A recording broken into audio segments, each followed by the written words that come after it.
A Guten Erev Shabbos.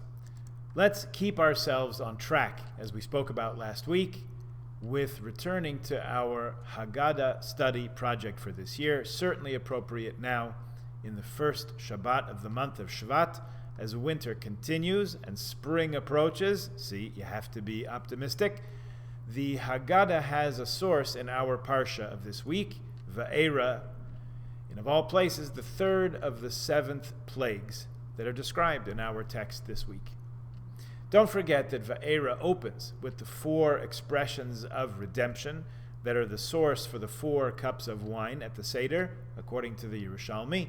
Don't forget that those other 7 of 10 plagues and what led up to them make up the majority of our weekly Sedra, from the 4th Aliyah onwards. And there's a passage at the end of the 3rd plague which earns a spot in our Haggadah. At the Seder, when we're telling the story of the Exodus, we recite each of the 10 plagues, Dam, Tzfardeya, Kinim, etc., blood, frogs, and so on. And we mentioned that Rabbi Yehuda made a mnemonic to remember them in order, Datzach, Adash, B'chav. And when we mention each plague, we spill out a little wine or take out a little wine from our cup for any number of good reasons.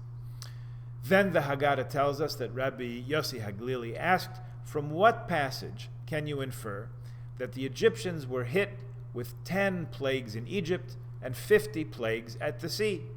And he answered his own question, saying, of the plagues in Egypt, and he quotes Parshas Va'era in the 5th Aliyah, Vayomru achar tumim el paro, etzba Elokim hi. It says the magicians or sorcerers or hieroglyphics experts, some people translate it, they told Pharaoh, it's the finger of God. The finger of God, etzba Elokim. It's a strange expression. What does the Torah mean, the finger of God? Why did Pharaoh's experts, sorcerers, consultants use this particular phrase? What were they trying to express? It's tough when you're a hieroglyphics guy and you have to use words, right? You can imagine the guy saying, just give me a hammer and chisel. I'll explain to you what I mean. Etzba Elokim, the finger of God. Okay, what's happening here? The land of Egypt is struck with these plagues. First, Dam. The Nile River and all the water supplies turn into blood, and Pharaoh persists in not letting the Jews go free. Then, there's frogs everywhere. It's like a horror movie. Everywhere you go, the frogs are popping out of your oven from your closets. Must have been pretty horrible. Still, no freedom for the Jews. When these first plagues hit Egypt, Me'am Lois explains, the magicians of Pharaoh said, big deal, we could do that too. They were also able to make it appear as if the water had turned to blood. They also made a lot of frogs appear. Magicians, right? They're used to pulling rabbits out of hats. That's how they get their license. But then came this 3rd plague of lice. What's worse than frogs? Thankfully, probably few of us know firsthand, but what happened next? All the Egyptians and their animals were infested with lice. The magicians tried to replicate this plague to show their own power, and probably try to minimize the anxiety and fear that people felt, but they were not able to do it.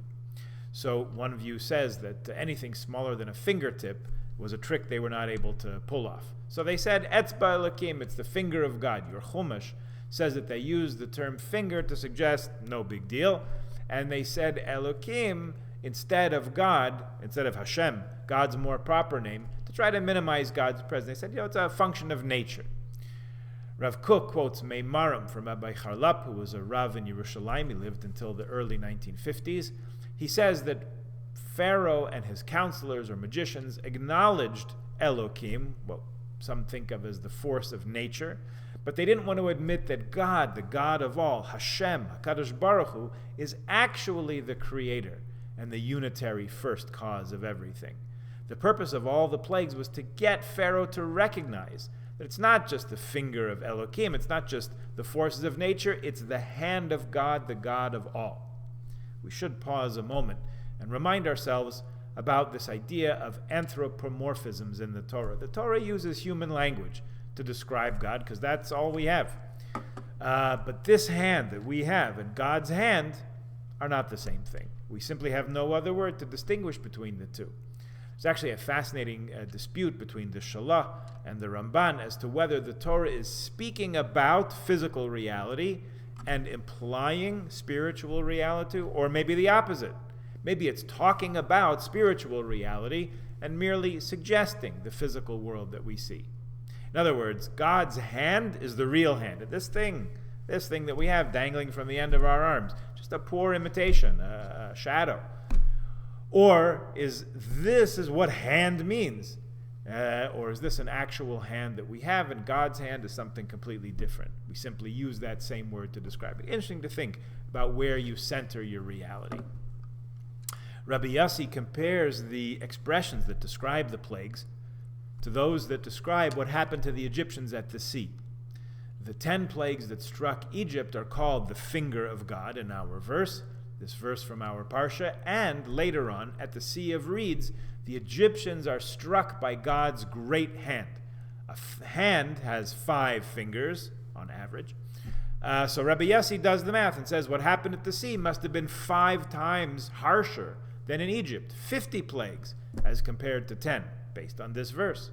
Of course, we have other sources like Pirkei Avos, which says that there were only 10 at the sea also. So to this, Rabbi Yossi might have answered that the 50 at the sea were simply offshoots of the original 10 plagues. Or it could be that the Jewish people saw only a limited impact of the plagues in Egypt. But at the sea, we saw something much greater, the total wiping out of the Egyptian powers as they were swept into the sea. That's the Abarbanel's explanation. Sfas Emes says that it's interesting to add up the various numbers of plagues that each of the sages in this passage in the Haggadah calculate. There's the 10 plagues from this week's Parsha and next week's combined. Then Rabbi Yehuda has the 3 acronyms, right? Tetzach, Hadash, Bachav. Then Rabbi Yossi says that there were 60 plagues altogether, 10 here and 50 there. Rabbi Eliezer says 240. Rabbi Akiva says 300.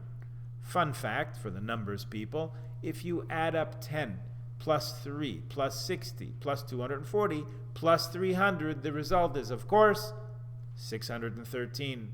The total number of mitzvahs in the Torah. Sfas Emes wrote in a sermon from 1887 that the 10 plagues were a necessary preparation for the giving of the 10 commandments. So there's sort of an internal logic to the idea that there must have been 613 elements of negativity in the plagues, which somehow correspond to the total of 613 mitzvot, positive things, holy things of the Torah. He says that what pushed the sages of the Haggadah to find these parallels is the mitzvah that we also mentioned in passing last week. The more you tell the story of Exodus, the more praiseworthy it is. We said, Kol hamarbe l'saper b'tzias Mitzrayim, harei ze meshubach. A most profound insight about what all this means, in the most simple terms, comes from Rabbi Yochanan Wasserman, the Rosh Yeshiva of Baranovich, in Lithuania, who was murdered in the Holocaust in 1941 near Kovno. Here's what he says. He says that this verse of Etzba Elokim, the finger of God, really shows us the cause of Pharaoh's ultimate downfall. It's simply because Pharaoh was unable or unwilling to listen to the advice of others. His magicians, Chartumim, his masters of wisdom writings or whatever their expertise was, these were his most trusted consultants, his resident experts. And they were trying to tell him that this plague, the 3rd plague of the Kinim, was no trick. It was truly the finger of God. And he should take it with the utmost seriousness and act on it as such. But Pharaoh showed that he was familiar with only one part of the leadership formula, the part where you get to make unilateral decisions and you expect them to be carried out. The other part of being an effective leader is to be able to listen to the advice and insight of others. That was not Pharaoh's bit. So Pharaoh hardened his heart toward what his own advisors were saying. And ultimately, he went down with his whole army a few weeks later when the sea closed in over them. Rav Wasserman contrasts this with an interaction between Moshe and his successor, Joshua, Yehoshua, towards the end of the Torah. When Moshe appoints his successor, he tells Joshua that he should be strong and brave, chazak ve'ematz, because you will come with this people into the land that God promised their ancestors. Later in that same chapter, this is in Parshas Vayelech, God repeats the instruction to Joshua, saying, chazak ve'ematz, be strong and be brave, because you will bring the children of Israel into the land that I have promised. This is God speaking. Rashi explains the change from come with to bring by saying that the task of leaders is to do both. You have to come together with the people, and you also have to bring them. You have to lead them, encourage them, empower them. This is done by both taking in advice where it's valuable, and then after sifting through the insight and the wisdom and making a decision and going forward in a decisive fashion. If you leave out the first stage in the process, ultimately the second stage will be fatally flawed. So even the sorcerers, magicians, hieroglyphists, Pharaoh's squad knew this, as the Yalkut suggests, when they said, Etzba Elokim. The Etzba itself is a Rashi Tevis, Ein Sarich Bedika Od. There's no need for further proof. Ultimately, Pharaoh's stubbornness and hardness of heart could not accept this limit of there's no need for further proof.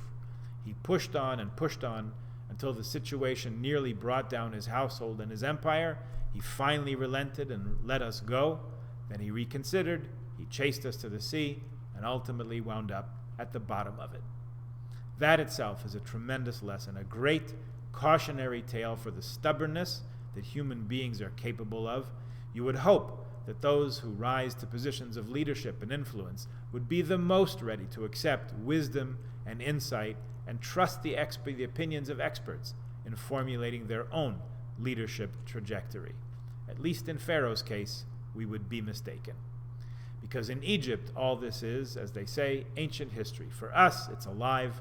It's the present reality. We're studying it. We're preparing in a few months to sit around the Seder table and retell the story again and again and learn from it and learn about ourselves and our God and our people. Shabbat Shalom.